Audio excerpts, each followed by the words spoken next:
Hello, everybody. How y'all doing today? This is Coach Dave with Accelerate Leaders. Guys, I'm super excited to be on tonight. I wanted to talk to you here in Accelerate Talks, 3 ways to win in ministry. I want to say that one more time. 3 ways to win in ministry.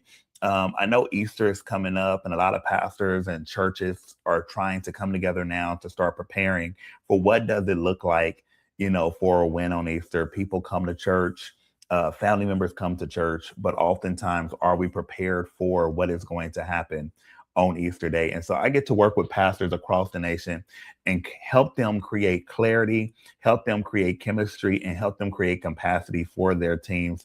I love what I get to do after serving as a pastor for over 10 years, youth pastor for years. Now I get the opportunity to help churches grow and become who God called them to be. I wanted to kind of dive in today and wanted to just talk about 3 ways to win in ministry. One thing I began to realize when I began to look at many ministries that I got to work with, I got to realize that many people had vision, but it didn't have clarity. Now, this is a very important thing to kind of discuss and talk about because many of you think when I say we have vision, that vision alone is enough. And I wanted to tell you, number one, vision alone is not enough. If vision is not clear, if vision is not practical, people don't know what the win really is. And so oftentimes we can talk about what we didn't like about Sunday, and there's meetings that happen Monday through Friday that talks about how do we make the experience better. But as I began to realize and began to do my research, I realized that average people do not know what it is to win in the area that they get to serve in every Sunday. And so, what does clarity, what does chemistry, what does capacity mean to a ministry context? And so, I'm going to kind of walk you through this in a few moments tonight to give you some nuggets on what does it mean to win in ministry. So, let's start with the greeter team. With the greeters, I feel that oftentimes I talk to pastors and they say, I want people to feel loved. I want people to feel that they belong here. I want people to feel. And when we deal with these as the wins, what happens is that how do I know what people feel? How do I know what people experience? How can I actually rationalize this right here when it comes to ministry? And I began to realize that you got to have measurable wins. I want you, if you're taking notes tonight, I want you to go ahead and put there measurable wins. Measurable wins is when I'm able to audit the very expectation that I have so people can know that they win. So for greeters, for example, let's say that there are 3 wins that we want to see from our greeters. Number one, we want to see smiling faces. Number two, we want it to be fun. And number three, we want them to wash feet. Let's say those are the 3 things. And when we say wash feet, we mean we don't mind getting things done, getting dirty to make sure that things are done. If I see trash on the ground, I pick it up. If I see something that needs to be done, I do it. So if I look at these things as measurable wins, this is how I measure success. I measure success by the smiles and the high fives and the excitement that the people are on the greeters team. Number two, I began to look at, for the second thing, I began to look at, do they point or do they direct people? So I hate going to a place and want to know where the restroom is. And they say, go around the corner, turn around the block, go around yonder. I believe that in great environments that give great service, we lead, we don't point. And then number three, I believe that we wash feet. We are willing to do whatever it takes, to make sure that the experience is great. We want to be there on time. We want to make sure that, things are clean. We want to make sure that things are ready to go. So let's say that you are the greeters director or minister, and your job is to create measurable wins for the greeters team. This is the way by knowing, are they happy to be there? Are they willing to do what it takes to give people the greatest experience that they can have? And number three, are they willing to make sure that they give the best experience that they can give to the actual people that are there? So when we look at clarity goes in a little bit deeper, and I call this a playbook. Do you have a Sunday playbook to measure what are our wins on a Sunday?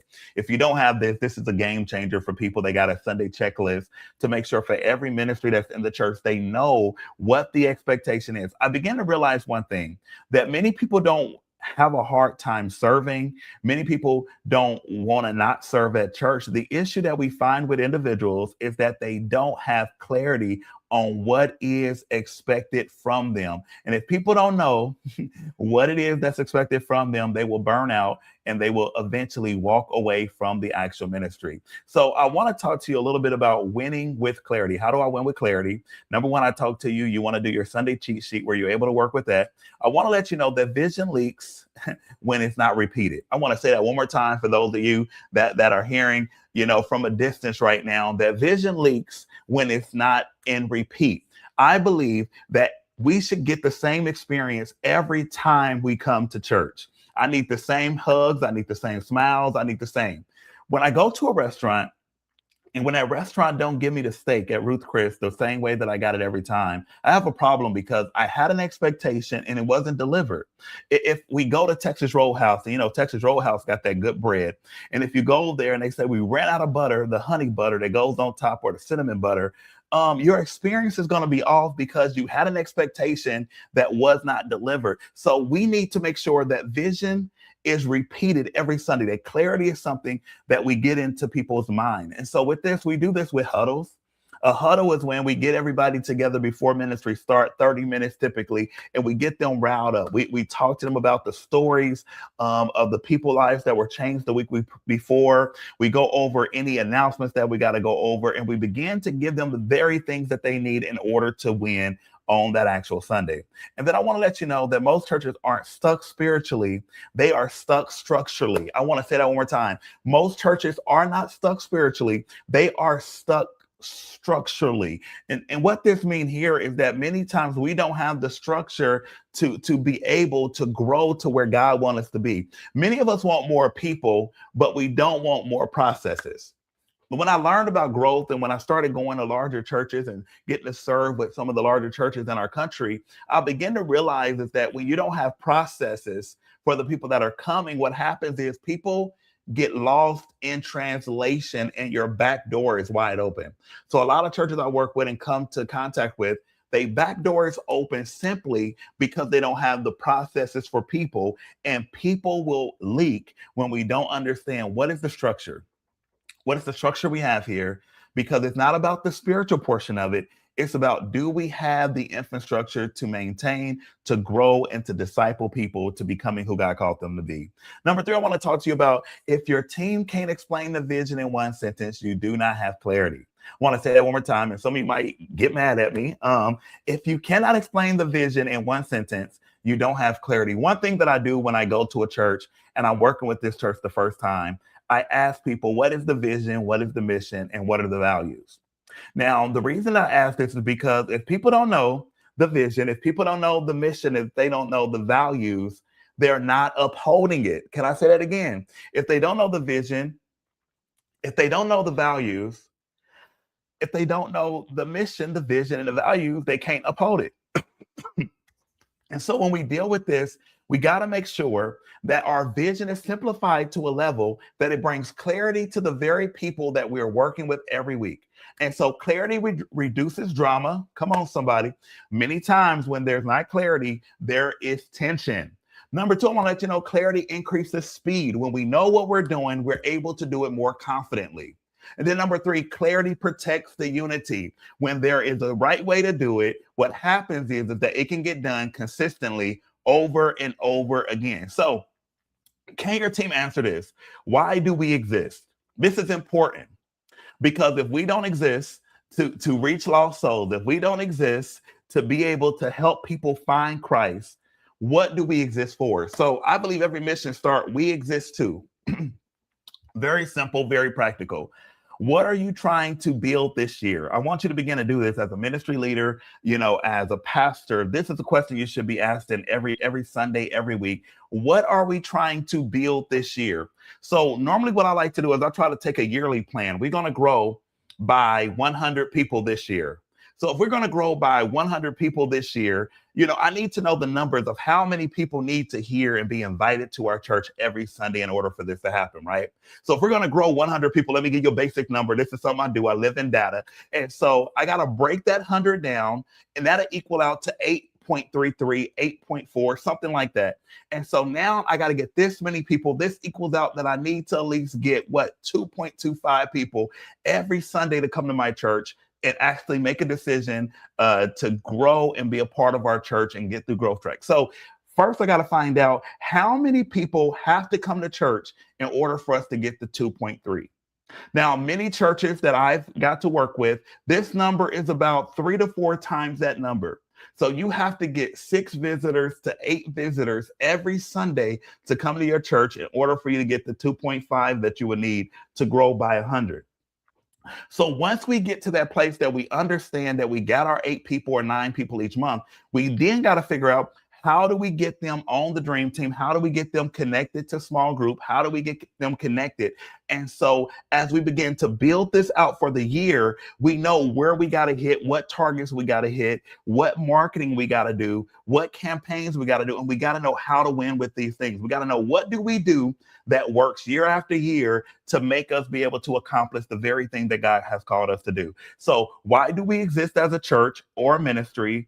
What are we trying to build this year? Not what we're trying to build 5 years from now. What are we trying to build this year? And then what matters most right now? One thing that I realize when I'm on meetings, I believe in the 5-5-5 rule when I come to meetings. So when I come to meetings, my first 5 minutes, I'm talking about, how are you doing? How are you feeling? I'm going to touch you. I want to see you and let you know that you're seen. My second question is going to be, what is one thing that we can fix and that can change this week? My third thing is, what is the plan to make it happen? And so I believe that we got to know what matters now, because if you got 10 things wrong in your church, you can't fix all of them in 1 week. Let me say that one more time. If you got 10 things wrong in your ministry, you cannot fix them all in 1 week. But if you take one of those things and say, what are we going to win in this week? You can make that happen very easy. So what matters right now? Everything doesn't matter as importantly, but we need to know, what can we do now to change the game? Sundays should reflect strategy, not just spirituality. And so Sundays, we got to have a game plan to love the people that come, to disciple the people that come, and to be able to help people find purpose. I want to say that one more time. We want to make sure that when people come to our church, that they feel like they are family, that they feel connected. Number 2, we need to make sure that we can help them get to their purpose. And then number 3, we need to make sure, how do we get them there? And then we got to stop adding and we got to start aligning. Because oftentimes the issues that we find ourselves in is that we are not aligning people to the vision. And so sometimes we got to make sure that we're doing a great job at this by communicating, what is the vision and where are we going? My way to that you're going to be able to win in your ministry is win with people. One thing I tell people all the time, people are our purpose. We are in people business. We are in the game of learning to love people. And I say game, it's not a game, but what I'm saying is we are in the genre. We are in a place where even Jesus, he began to talk about that I come for the lost sheep of Israel. He had an assignment. He knew what he was called to do. And so when you know what you're called to do, and when you know your assignment, you're able to play out that very thing that God has placed in you to do. Ministry is people, not programs. And many times I find myself in this place a lot of times because I'm a transactional person. I'm a head. And in my book, the team code, I talk about 3 types of people you have on your team. You got the thinkers, which are heads. You got the hands, which are the doers. And you got the hearts, which are the fillers. And I talk about in this book that you need all 3 of these people in order for ministry to be able to be healthy and for people to talk the language of the different people that are on the team. So you've got to have that. And this goes into the place of chemistry. You cannot have a team of people that only connect to the people that are like them and not the people that are unlike them. You can't grow in environments like that. So here I want to talk to you about a couple key points. You don't build ministry with talent. You build ministry with development. I tell this to people all the time. You don't get the team you want. You get the team you build. You don't get the church you want. You get the team that you build. Whoever God sends to you, you got to work with what you got. And if you're not able to do this well, you're going to find yourself in a place that is very hard, because it is very vital that we get to a place that we're able to operate in this matter. You don't just use people, you grow people. I want to say that one more time. We don't just use people, we grow people. This is, how do we care for people? How do we love on people? How do we do the things that is necessary for people to get to the next level? We cannot have volunteers don't just quit vision, they quit chaos. Now, this is something very big. When dream teams, nutrition die, we always ask the question, people don't want to serve, people don't want to work, people don't want to do this. You know how we do. But it really is not. They're not quitting the vision, they're quitting the chaos, because they don't know, what do I got to do to win? What does a win look like? We lack clarity, and we also lack chemistry because we don't invest in the people that come, and we invest by Dream Team Central. I think every church needs to have a station or a hub on Sundays to take care of the people that actually volunteer. We need a place for their kids. We need a place that their kids can go and unwind and somebody can serve them. So these are different nuggets that we need to make sure that happens. People are not quitting the vision. People are quitting the chaos and the dysfunction that's in the ministry. The strength of the church is in the health of your team. And so one thing that I grade growth by, and if you look at growth, it's really based upon the number of your team members. We're no longer now, I believe, in the icon-driven society where we used to have icon-driven people. People went to a preacher or church that their grandma went to, and then they would just stay at that church no matter what. Now, this generation is looking for churches that it feels like family, community, and that they have a movement beyond just the church. Churches that got programs to serve people, churches that got programs that do things outside of just the four walls of the church. Because the strength of the church is the health of the team. If you got healthy leaders, you will have a healthy church. If you build and develop healthy leaders, you will have a healthy church. Every leader needs these things here. They need clear expectations, consistent coaching, and celebrated wins. You got to care before you correct. I want to say that one more time. You got to care before you correct. Many of us correct, but we don't care. And then I also want you to know that culture is formed in what you tolerate. I want to say that one more time. Culture is formed in what you tolerate. When you allow people to change the different processes of your ministry, they set a new standard. Let me say it again. They will set a new standard. So culture is formed by what is tolerated. And then culture is also the very behaviors that people live out. And so you got to make sure that this happens, and you got to make sure that happens well. If you build people, people will build the ministry. I want to say that one more time. If you build the people, people will build the ministry. Way number 3 to win, guys. I'm about to wrap it up real soon. You got to win with systems. You got to know the capacity of your ministry and of your people. And I want to say it like this. The Holy Spirit flows best when there is clarity. Can I say that one more time? The Holy Spirit flows better when there's unity. The Holy Spirit flows better when there is order. Did y'all hear the words that just came out of my mouth? The Holy Spirit flows better when there is order. Order doesn't kill the spirit, it protects the mission. I just dropped some bars right there to y'all. Order does not kill the spirit, it protects the mission. If it works once, you can't repeat it. It's not growth. And so you got to have a franchise model when it comes to growing the church, meaning that we got to create systems that we can multiply and that we can duplicate, and that everybody is living out that very same thing. Did y'all hear me right there? Because if it works once, but it can't be repeated, it's not growth. So we got to make sure that the great experience that we create, that we reproduce that we continually reproduce it. Number 3, systems reduce stress. So when I know what to do, when I know what we're supposed to do, how we're supposed to do it, how we're supposed to operate, it reduces the stress. And then lastly, great ministry is repeatable. I need to know what it is that is expected in order for me to get the results that I want. Practical tools you can take away from this. Guest follow-up systems, 48-hour rule. We want to reach people 48 hours after they came to visit our church. Volunteers onboarding pathways. We want to make sure that we got a way that we can onboard people and that people can understand the culture and the things that we believe in. Practical step number 3, clear next steps, up, in, and out. We got to get them relationship with Jesus. We got to get them delivered from within inside, and then we got to get them to be able to live out their gift out loud. What are they called to do? Number 3, we got to review our Sundays like a business reviews performance. Not that the church is business. Come on, somebody. But there are parts of church that are business. And Jesus even said, I got to be about my Father's business. Now, I'm not saying that we need to be so much business and less people, but we need to make sure that we are reproducing the experience so that people can understand what it is that of excellence. What does excellence look like? How are we to make sure that we do what we need to do? Anointed chaos is still chaos, guys. It can be anointed, it can be great, but if it's chaos, it's chaos. And I want to let you know these last 3 things before I wrap this up. Clarity set direction. Clarity sets the direction of where we're going. People create moments and they also create movement. And so we need people in order for us to do what we're trying to accomplish to do. We need people. Come on, somebody. Without people, you cannot grow. You need people to help God's kingdom grow. And then number three, systems sustain growth. When you have growth, you want to make sure that you have a system to make sure that everybody's being cared for in your ministry. You don't need more passion. You just need better alignment. Guys, I'm super excited to be on here with you guys today. If you live in the Norfolk, Virginia area, the Chesapeake area, guys, I'm going to be hosting a camp here called Lead with Clarity, where you're going to get some of this and even better. And guys, this is going to be super phenomenal on February the 28th, 2026, guys. It's going to be a one-day leadership intensive for pastors and church leaders.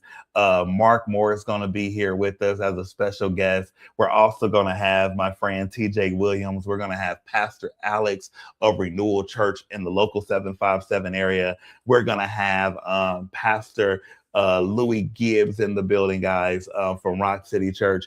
It is going to be an amazing event. Tickets are going very fast, guys. We need you to jump on, get your tickets if you're in the area, nearby area. But this is going to be a phenomenal, phenomenal event. And I would love to see you there. It is going down. God bless you. And I pray that you have a really great night. And if you have any questions or need any clarity about anything, guys, you can go ahead and book a strategy call with me. It's only $97, and we could talk everything about vision, about mission, and about what you're trying to accomplish with what God gave you, because we want to steward the gift and the power of what God gave us. We want to steward it with excellence. We want to steward it with confidence, and we want to be the very stewards that God has called stewards. We want to steward the very things that God has called us to protect, and God has called you to do something great. So you can go ahead and book your strategy session. Look forward to talking to you. Y'all have a great night.